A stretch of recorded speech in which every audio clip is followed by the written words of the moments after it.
CM Dhami का भाषण, वल्लभ भाई पटेल का योगदान, एकता मार्च और नशा मुक्त उत्तराखंड का संकल्प। सीएम पुष्कर सिंह धामी ने कहा, सरदार वल्लभ भाई पटेल भारत के प्रधानमंत्री बनने वाले थे। हालांकि कुछ विदेशी ताकतों ने उन्हें प्रधानमंत्री बनने से रोकने के लिए साठगांठ की। जवाहरलाल नेहरू प्रधानमंत्री बने, जिसके कारण कश्मीर में अनुच्छेद 370 लागू हुआ। कश्मीर के भीतर कई आतंकवादी और जिहादी गतिविधियां शुरू हुई। देश आज उन्हें याद कर रहा है। देश भर में एकता मार्च निकाले जा रहे हैं, रन फॉर यूनिटी का आयोजन किया जा रहा है, उनकी एक प्रतिमा बनाई गई। मैं शुभकामनाएं देता हूं कि हम भी देश के लिए काम करने का संकल्प लें। हम सब मिलकर उत्तराखंड को नशा मुक्त बनाएंगे और अपने बच्चों को नशे की लत से मुक्त करेंगे। सरदार वल्लभ भाई पटेल देश के प्रधानमंत्री बनने वाले थे, लेकिन उस समय कुछ विदेशी ताकतों के साथ मिलकर उनको प्रधानमंत्री बनने से रोक दिया गया और प्रधानमंत्री उस समय जवाहरलाल नेहरू बन गए। और उसके कारण से कश्मीर के अंदर धारा 370 लागू हो गई। कश्मीर के अंदर अनेक प्रकार की अलगाववादी, आतंकवादी, जिहादियां गतिविधियां प्रारंभ हो गई। अगर उस समय देश के प्रधानमंत्री सरदार पटेल बने होते तो इस देश के अंदर लंबे समय तक जो कश्मीर की समस्या से देश को जूझना पड़ा, उस समस्याओं से जूझना नहीं पड़ता। देश आज उनको याद कर रहा है। पूरे देश के अंदर यूनिटी मार्च हो रहा है, रन फॉर यूनिटी हो रहा है।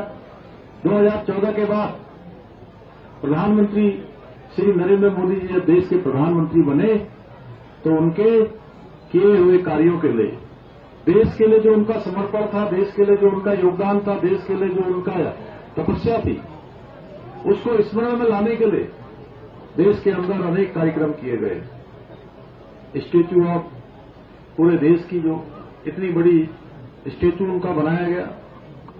आज हरेक नौजवान, हरेक बच्चा, हरेक छात्र उसके स्मरण में सरदार वल्लभ भाई पटेल ने जो देश के लिए काम किया वो उनके स्मरण में आना चाहिए, जिससे कि हमारे आने वाले बच्चे, हमारी पीढ़ियां उनका स्मरण करके उनके अंदर राष्ट्रवाद पैदा हो, उनके अंदर देशभक्ति का प्रेम पैदा हो, देश के लिए कुछ कर गुजरने की उनके मन में जागृति हो, लालसा पैदा हो।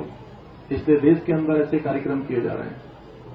मैं आज के अवसर पर सभी आयोजकों को यहां पर बहुत बधाई देता हूं, बहुत शुभकामनाएं देता हूं कि हम यह भी संकल्प लें कि हम देश के लिए काम करेंगे, देश की उन्नति के लिए काम करेंगे, प्रदेश की उन्नति के लिए काम करेंगे, समाज की उन्नति के लिए काम करेंगे। और ऐसे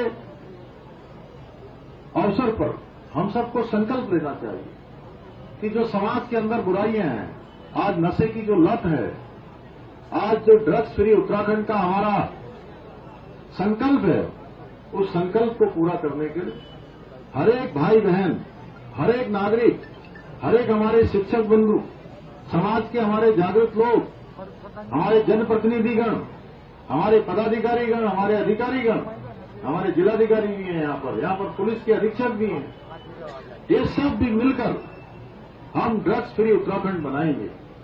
और जो हमारे बच्चों के अंदर ये एक लत जो नशे की है, जो उनको अंदर से खोखला कर देती है, उसको किसी भी कीमत पर हम बिल्कुल यहां से मुक्त करेंगे। भाइयों बहनों, आप सभी जानते हैं ये मां शारदा का